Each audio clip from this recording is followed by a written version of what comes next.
मोहनलाल गांव का संपन्न किसान था, लेकिन पत्नी गायत्री की बीमारी में सभी खेत बिक चुके थे। इसलिए उसने अपने घर के पास पराठे की दुकान खोल ली थी। जल्द ही उसके व्यवहार और स्वादिष्ट पराठे ने कस्बे के लोगों को अपना दीवाना बना दिया था।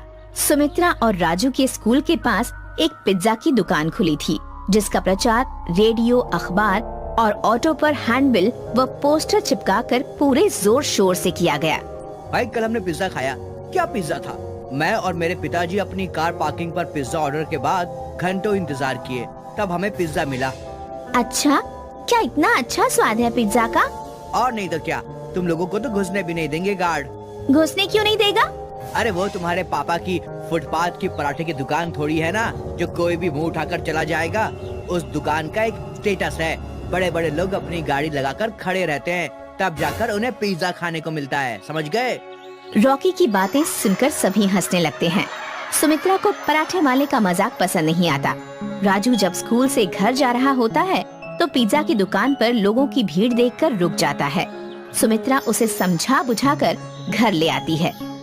पिताजी, पिताजी, हमें भी पिज्जा खाना है। ठीक है बेटा, खिला दूंगा कभी। अभी गरम गरम आलू के पराठे बनाए हैं, वो खा लो। मुझे नहीं खाना, मुझे नहीं खाना, मुझे तो पिज्जा ही खाना है।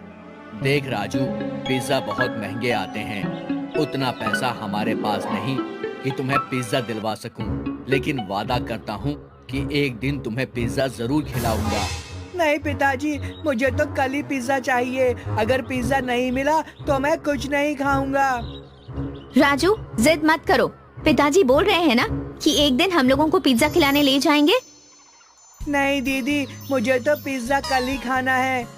रॉकी भैया ने स्कूल में बताया कि पिज्जा कितना अच्छा होता है।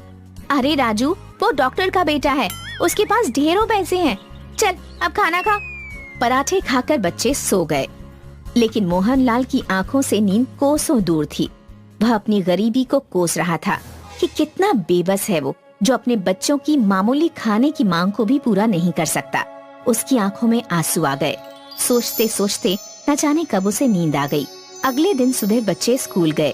आज भी पूरे स्कूल में पिज्जा की ही चर्चा हो रही थी। दोस्तों, कल मेरा जन्मदिन है और कल मेरी तरफ से कल शाम को सभी को पिज्जा पार्टी है। कल संडे है और स्कूल की भी छुट्टी है। सभी कल शाम में अच्छे अच्छे कपड़े पहन कर आना, ओके? भैया, हम भी आएंगे ना? हमें नहीं बोला आपने? नहीं, तुम लोग वहाँ नहीं जा सकते। वहाँ सभी बड़े बड़े लोग आते हैं, स्टेटस वाले लोग आते हैं। तुम बस पराठे खाओ। चल राजू, इनके पिज्जा से कहीं स्वादिष्ट और अच्छे हमारे पराठे हैं।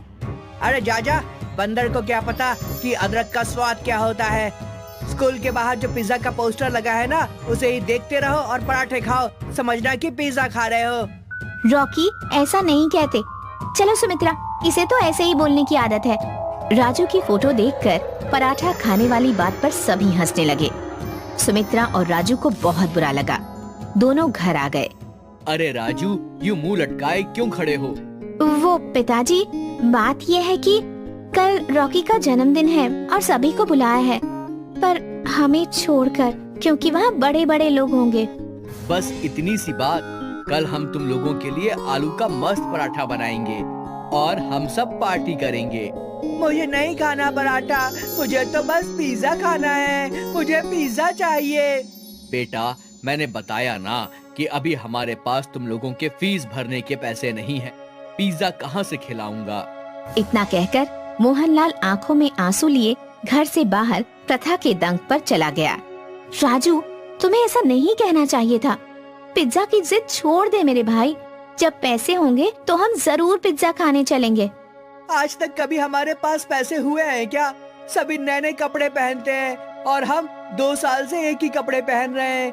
क्या हम कभी पिज्जा नहीं खा पाएंगे दीदी? ऐसी बात नहीं है मेरे भैया, हम लोग पिज्जा एक दिन जरूर खाएंगे। उस रात राजू ने खाना नहीं खाया।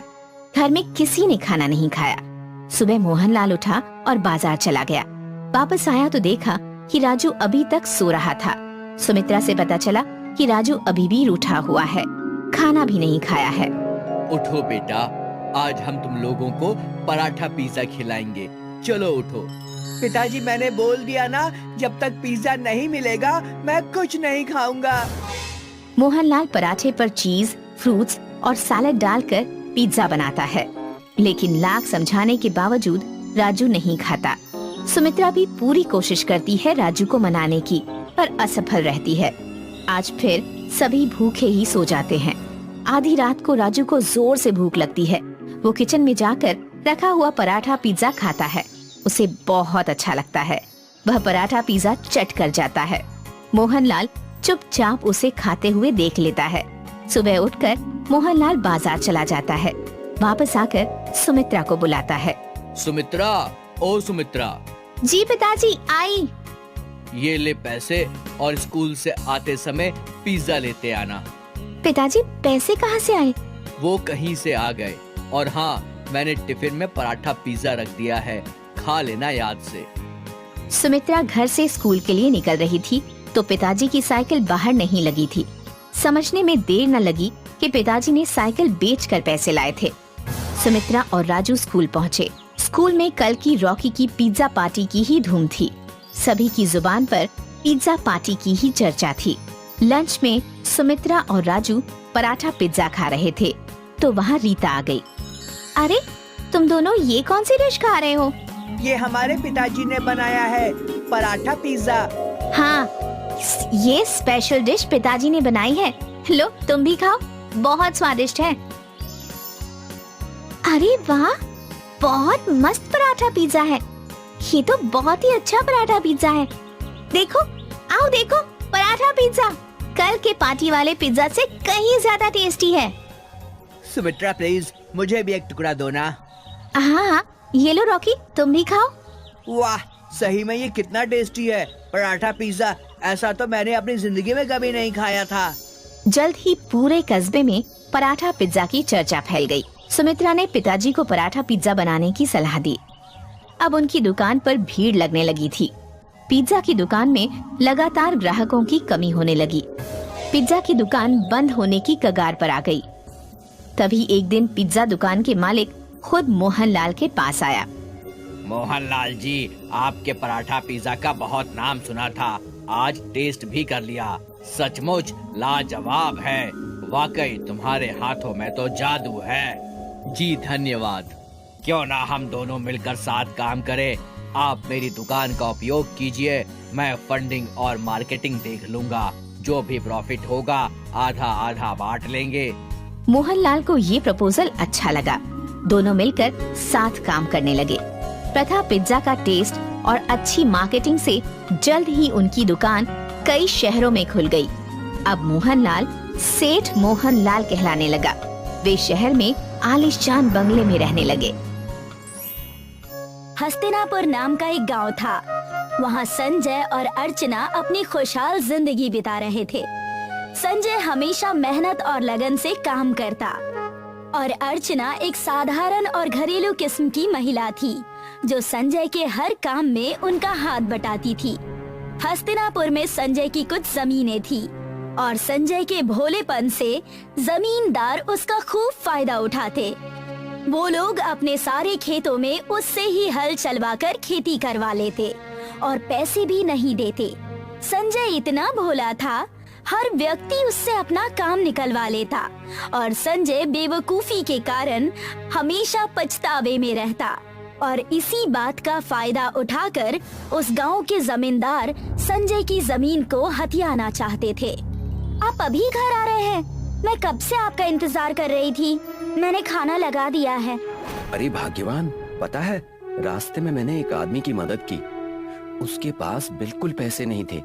मैंने उसे अपने पास रखे 500 रुपए दे दिए। ऐसा आपने क्यों किया? मैंने आपको 1000 बार मना किया है कि किसी के बहकावे में मत आया कीजिए। अरे भाग्यवान, ऐसा नहीं है। उसने मुझे कहा कि रात भर से उसने कुछ नहीं खाया है, इस वजह से मैंने उसे अपने पैसे दे दिए। अब वो उससे कुछ भी खा सकता है। संजय और अर्चना अभी झगड़ ही रहे थे कि उन्हें वो भिखारी अच्छे कपड़े पहने और अच्छी गाड़ी में बैठे नजर आता है। ये देखो, ये वही है। देखा, इसने अपने लिए बस अच्छे कपड़े लिए हैं। बुद्धू कहीं के, उसके पास पहले से ही अच्छे कपड़े और गाड़ी थी। देखिए कैसे इतरा कर जा रहा है? मैंने आपसे कहा था ना कि भलाई का सामाना नहीं है, फिर भी आप पैसे लुटा कर आ गए। संजय उस भिखारी को देखकर उससे लड़ने जाता है, लेकिन भिखारी संजय को अपनी तरफ आता देखकर सारी बातें समझ जाता है और वो वहाँ से रफू चक्कर हो जाता है। जमींदार ने आधे गांव के खेत हड़प लिए थे और वो चाहता था कि सारा गांव उसके इशारों पर ही चले और सारे गांव वाले अपनी जमीनें उसे दे दे। वहीं संजय घर के लिए राशन लाने जा रहा था। मालिक देखिए, संजय जा रहा है। इसने अब तक अपनी खेत आपके नाम नहीं की है। सुना है इसकी पत्नी अर्चना भी गांव से बाहर है। ये आज हमें खाली हाथ मिला है। तुम जाकर इसकी जमीन के कागजात लेकर आओ और मजा देखो। जमींदार की बात सुनकर उनका नौकर घर जाता है और सारे जमीन के कागजात उन्हें लाकर दे देता है। अरे किस तरफ चल दिए संजय? आओ ये देखो, सरकार ने हमें हमारे खेतों के लिए कुछ खाद और दूसरी सामग्री दी है। इस कागज पर दस्तखत कर दो और तुरंत खाद और बाकी की सामग्री लेकर जाओ। खेत बहुत उपजाऊ हो जाएंगे। क्या करूंगा जमींदार साहब, हम खेती साल में एक बार करते हैं और वो समय भी नहीं है, इसलिए तो मैं राशन लेने जा रहा हूँ। संजय भैया, इसलिए हम तुमसे कह रहे हैं, ये तुम्हारे खेत में साल भर फसल पैदा करेगी। बस इस कागजात पर दस्तखत कर दो। सच्ची? अगर ऐसा है तो एक दस्तखत में क्या हर्ज, लो अभी करे देता हूँ। जमींदार और उसके नौकर के बहकावे में आकर संजय ने उन कागजात पर दस्तखत कर दिया। उसी शाम जब अर्चना घर जाती है, आज बड़े खुश लग रहे हैं आप, किसी ने कोई तोहफा दिया है क्या? जमींदार साहब ने हमें खाद और कई सारी उपजाऊ सामग्री देने का वादा किया है और बदले में बस कुछ दस्तखत करने के लिए कहा। सरकार की तरफ से हमें मिल रहा है। अर्चना संजय की बातें सुनकर समझ जाती है कि जरूर जमींदार ने उससे घर के कागजात साइन करवा लिए हैं। जैसे ही अर्चना ने ये बात सुनी, वो क्रोध में आकर सरपंच के घर चली गई और सरपंच के घर के आंगन में वो झगड़ने लगी। उतने में ही वहाँ यमराज आ गए और एक जोरदार बिजली गिरा दिया और उनके प्राणों को अपने साथ लेकर यमलोक चले गए। सारे घबरा जाते हैं, लेकिन यमराज को देखकर जमींदार और अर्चना समझ जाते हैं कि जरूर कुछ न कुछ गड़बड़ है। स्वागत है यमलोक में, तुम सबका स्वागत है। यहाँ न्याय होगा, हम करेंगे इंसाफ। अरे भाग्यवान, हम कहाँ गए हैं? ये जरूर किसी फिल्म का सेट है। फिल्म का सेट नहीं, ये असली के यमराज हैं और लगता है कि हमारा जीवन खत्म हो गया है। लेकिन एक साथ सब, ये कैसे? कौन सी विपदा आ गई? सबसे पहले आप सब एकत्रित होकर खड़े हो जाइए। एक तरफ जमींदार और उसका नौकर, एक तरफ संजय और अर्चना। तुम सबको यहाँ पर दावत के लिए बुलाया गया है। अरे दावत का कोई ये समय है? हमें वापस धरती लोक छोड़ दीजिए, नहीं रहना यहाँ। हाँ हाँ, सही कहा मालिक ने। इतनी जल्दी भी क्या है, सबका परिणाम तो मिलने दो। दावत खाकर शीघ्र ही पृथ्वी लोक चले जाना। कैसी दावत, और हम सबको ही क्यों? तुम सभी तो परेशान थे जमींदार के जमीन लूटने से, उसी का इंसाफ होने वाला है। आओ देखो। यमराज ने उन्हें उनकी सच्चाई दिखाया कि कैसे संजय ने बेवकूफी से जमींदार के बहकावे में जमीन दे दी और कैसे छल कपट से जमींदार ने संजय को बेवकूफ बनाया। सारी सच्चाई तुम्हारे सामने है और जो दावत होगी इसी सच्चाई पर निर्भर होगी। जो मन का जितना साफ होगा उसे उतना ही अच्छा भोजन मिलेगा। जिसके मन में छल कपट होगा वो पछताएगा। मजा आएगा। मेरा मन पूरा साफ है। एक आध चीजें मैंने गलत की हैं, बाकी मैं इतना साफ हूँ कि सफेद कपड़ों में भी नहीं दिखता। जी हाँ मालिक, आपकी तो बात ही कुछ और है। आप चिंता ना करिए जी, सब अच्छा हो जाएगा। बस आप अपने ऊपर भरोसा रखिए। यमराज के आदेश को सुनकर वहाँ पर सबके लिए थाली और कपड़ों से ढका हुआ बर्तन लग जाता है। जिसका मन साफ होगा उसे अच्छा, और जिसके मन में पाप होगा उसे उसी हिसाब से खाना मिलेगा। अरे आखिरकार यमराज के घर दावत है।